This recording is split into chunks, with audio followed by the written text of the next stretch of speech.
So you're looking for a suspension kit for your Triton and you're not sure which one to choose. You're reading comments, you're not sure which one to go with. I see a lot of common comments out there that their suspension is sagged even after getting an aftermarket suspension kit. Well, I can give you some information on the one that I chose 3 years ago and which is still on my vehicle now. And that is the Aussie Off-Road Custom Kit, which is made off of a couple of different brands. We've got the Dobinson IMS shocks, as well as Dobinson springs on the front, with Tough Dog up control arms on the front end, and I've got EFS springs on the rear with Dobinson IMS shocks.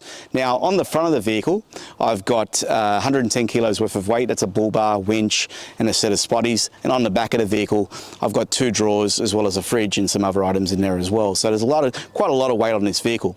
After 3 years this suspension has not sagged in both the front or the rear of the vehicle. Driving off-road has always been a pleasure, as well as driving on-road, which is more important as well because I'm driving it every day. So if you're looking for a suspension kit for your vehicle or for your Triton, I definitely recommend the Aussie Off-Road Custom Kit. As you can see, it does look good. I'm quite happy with it and definitely recommend it.